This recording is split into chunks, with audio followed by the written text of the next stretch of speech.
Muy buenos días a todos. Un gusto saludarlos, a los que están aquí presentes y también a los que están conectados. Bienvenidos pues a este evento muy relevante en la Bolsa Mexicana de Valores, una institución, como saben, de 130 años de historia y donde pues a lo largo de estos 130 años hemos visto pues una relevancia muy significativa del grado de influencia que puede tener el mercado bursátil, la bolsa, para la economía. Y solamente quiero tomar algunos minutos para hablar pues de justo lo que decía Oscar, ¿no? En esta parte de los smartphones, el confinamiento y esa nueva generación que tiene una preocupación muy relevante de ir conformando un patrimonio al paso del tiempo y que pueda alcanzar un grado de libertad financiera cuando pueda llegar a pintar canas, y que pues ese grado de libertad financiera desde mi punto de vista pues no es más que no depender de los sueldos de mi esposo, mi esposa, de la cantidad de hijos que tuve en mi tiempo de vida productiva o de lo que me pueda dar el Estado, sino que realmente en la conformación de una cartera de inversión claramente diversificada para minorizar los riesgos, pues yo puedo ir conformando ese patrimonio en un contexto en el cual, después del confinamiento y demás, y creo que estamos viendo pues elementos muy interesantes hoy en día, donde pues inflaciones a nivel mundial, y el caso del mercado mexicano no es la excepción, están prácticamente en un rango estimado, donde la proyección de las tasas de interés de referencia, a la que hacen mención algunos instrumentos gubernamentales, pues tiene una clara tendencia a la baja, y esto incrementa de manera relevante pues el apetito al riesgo para poder pues seguir generando ese grado de rentabilidad adicional en los instrumentos. Y por otro lado, pues también ver cómo los propios centros bursátiles, el caso de la bolsa a través de su más representativo indicador, pues trae un rendimiento anualizado del 24%. Y donde obviamente pues ese rendimiento anualizado del 24% pues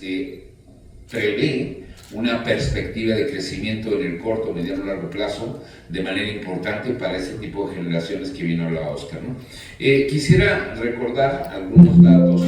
que han ocurrido en la parte del mercado bursátil recientemente como cifras, pero justo en esta evolución que mencionaba Oscar, y que sin duda una parte muy relevante de este comportamiento es pues estas nuevas instituciones tecnológicas financieras, pues déjenme hablarles un poquito de cómo ha venido desarrollándose el mercado de pues principalmente la pandemia hacia acá, porque sí hemos podido llegar a observar un cambio muy importante en el comportamiento del inversionista mexicano, y qué bueno,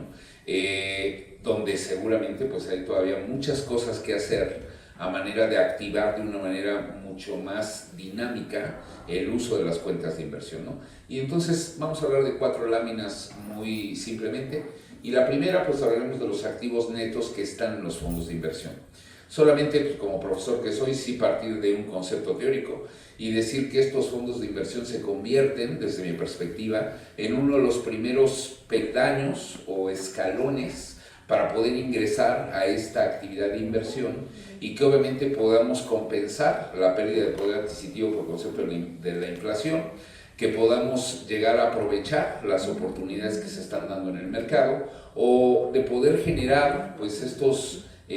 actos virtuosos de las personas a la hora de convertirse en inversionistas, ¿no? Creo que los fondos de inversión en esta gráfica nos permiten observar que del año 2020 al primer semestre del año 2025 pues han tenido un crecimiento muy relevante en términos de la cantidad de instrumentos que conforman estas sociedades de inversión, y donde saben pues estas empresas pueden tener solamente bonos gubernamentales o bonos privados, pueden tener partes accionarias de empresas mexicanas o de empresas extranjeras, y aquí empezamos a ver pues toda una ramificación de diferentes posibilidades a través de las cuales el inversionista puede invertir mediante fondos de inversión. Otro dato interesante es, pues dentro de estos fondos de inversión de renta variable y fondos de inversión de deuda, pues generalmente los activos se han mantenido de una manera constante en lo que han sido pues los últimos semestres. Digo, aquí esta comparativa ya viene para tenerlo en función de lo que ha pasado al primer semestre del 2025 y seguimos viendo pues un comportamiento muy estable, aunque no necesariamente en la conformación tanto de fondos de inversión de renta variable como los fondos de inversión de instrumentos de deuda, y donde pues aquí vemos una gran pues participación mayor por parte del mercado. Otro dato interesante es el número de cuentas de inversión con las cifras al séptimo mes del 2025, a julio del 2025, y donde ya empezamos a ver crecimientos verdaderamente sobresalientes. Tan solo del año 2023 al año 2024, con crecimientos del 81% en cuanto a la cantidad pues, de cuentas que se han tenido en estos fondos de inversión, y donde vemos claramente pues justo esa preocupación por parte de la persona, independientemente de la generación a la cual pertenezca, pues de obviamente empezar a tener este acercamiento con el mercado financiero mediante una cuenta de inversión que le permita, pues lo que ya mencionábamos, poder tener ese resguardo ante las posibilidades macroeconómicas que se están viendo en este 2025 y que vendrán para el año 2026. Creo que para todos es evidente que el día de ayer pues hay una baja en las tasas de interés en Estados Unidos. La próxima semana tendremos el anuncio por parte de la Junta de Gobierno del Banco de México, pero la perspectiva, pues claramente, a pesar de que la tasa de referencia está en 7,75, pues poder tener una tasa de referencia al término del año en 7%. Y yo creo que nuevamente, pues la posibilidad de aprovechar este tipo de instrumentos que hay en renta variable. También, pues es evidente ver que empieza también por parte de los emisores la posibilidad de poder tomar recursos del mercado de valores a través de nuevas emisiones, no solamente en deuda, sino probablemente capital, como lo hizo recientemente la fibra de nearshoring o Fibra Next, y que obviamente pues abre el nuevo camino para poder tener pues algunas emisiones de capitales en nuestro país. Este dato también es relevante. Ahora yo sí diría, cada vez que presentamos esta gráfica, cuentas no son personas. Pero al final del día pues las cuentas se han visto claramente pues incrementadas, sobre todo en el confinamiento para acá, donde pues para muchos podría ser sorprendente que en el año 2019 ni siquiera llegábamos a una cantidad de cuentas directas en cada una de las 36 casas de bolsa de no más de 300,000 cuentas, y que a julio del año 2025 pues ya andemos sobre niveles de 20 punto algo de millones de cuentas, donde si bien es cierto, si lo vemos desde el punto de vista de la cantidad de activos que se están custodiando en el Instituto de Depósito de Valores, pues la relevancia no necesariamente es el mismo incremento de cuentas a la cantidad de activos que se están operando en el mercado, ¿no? De una manera mucho más directa, pues la cuenta ya se tiene, por algo se tiene que comenzar, pero falta pues la posibilidad todavía de sentirse un poquito más empoderado del tipo de decisiones para llegar a generar una cartera de inversión en el mercado. Es preferible eso a ni siquiera tener pues la apertura de la cuenta, ¿no? Y obviamente también que el usuario se pueda dar cuenta que a través de cierto tipo de servicios que seguramente utilizó después del confinamiento, pues venía añadido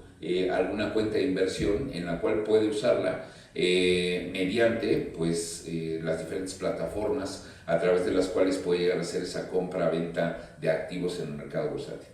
En conclusión, podríamos decir, hoy en día, pues yo creo que si tomamos alguna macrovariable y que podría ser una de las más sensibles, que es justamente el tipo de cambio, y que hoy en día anda sobre niveles de 18.3 pesos por cada dólar. Los criterios de política macroeconómica en México lo marcan en el 2026 a niveles del 19, pero hoy está sobre niveles del 18.3. Y yo diría, pues hay un superpeso con mucha suerte. No es cuestión de suerte. Creo que al final la parte teórica siempre ha sido muy positiva en el sentido de que un país que visualiza su fortaleza en el esquema de inversión, pues tiene amplias posibilidades de seguir creciendo y paulatinamente desarrollándose. El hecho de que hoy en día tengamos pues alrededor de unos 42.7 millones de cuentas de inversión por parte no de gente que está obligada a hacerlo, como en el caso de los fondos de retiro, ¿no? O de la necesidad de tener una cuenta individual en el fondo de retiro, que ahí hablamos de otros 64 millones de cuentas, sino más bien de personas que se han visto esa necesidad de aperturar una cuenta de inversión para poder ir sorteando pues todos los desafíos que vienen por delante, y donde obviamente pues creo que algo muy relevante es que sin duda sí tiene que ver con generaciones que están utilizando más los servicios fintech, y donde obviamente pues creo que hay un comportamiento muy claro de llegar a satisfacer ese tipo de necesidades mediante las plataformas electrónicas de una manera eficiente, rápida, a bajo costo, y donde la inversión pues no es la excepción. Entonces hoy en día pues tenemos un grado de crecimiento importante, sin duda pues se requiere de un gran esfuerzo, como lo ha sido por parte de autoridades, por parte de gremios completos, para poder llegar a motivar a que esas operaciones pues tengan ya ese impacto en el financiamiento de proyectos de inversión en nuestro país, y seguramente, digo yo sí lo creo, pues poder llegar a una posición mayor de lo que hoy en día es México, ¿no? Hoy en día, lo saben, México tiene la posición número 12 en términos de Producto Interno Bruto a nivel mundial, y la perspectiva es llegar a una posición mucho mejor en un mediano plazo, y donde creo que si se van haciendo este tipo de actividades de manera mucho más dinámicas, pues creo que podemos ir en buen camino a lograr esos grandes objetivos en el futuro próximo. Creo que sin duda, pues bienvenidos todos a esta experiencia, donde uno de los brazos más importantes de estas perspectivas tan positivas en el futuro es la parte fintech. Muchas gracias.